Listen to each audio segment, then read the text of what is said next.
दादा दादा दादा काय ते खाल्लं ना. अरे जनार्दन, अरे बाबा काय तुझी अवस्था, काय झालं रे?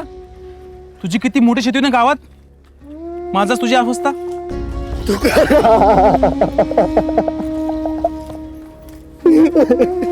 काय झालं सांग, काय झालं?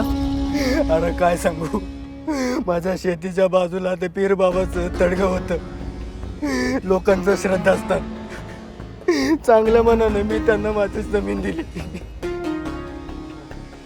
ते वक बोर्ड का काय ते आलं आणि माझी सगळी शेत जमीन खाऊन गेले.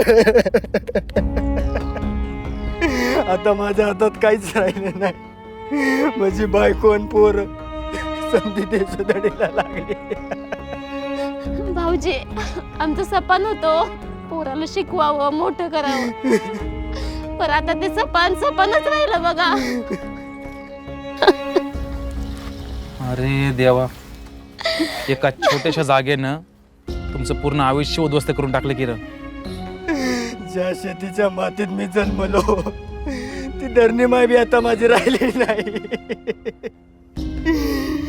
या हाताने तिची सेवा करायची होती, तिला हरीभरी करायची होती, पण आता याच हाताने दारू पटकून दोन्ही हाताने भीक मागतोय. काय करते? शांत शांत शांत, रो नको, बस शांत हो. काय दुर्दैवी वेळ आली रे माझ्या मित्रावरती. या जगात चांगुलपणाची कदर नाही, कबर मात्र खोदली जाते.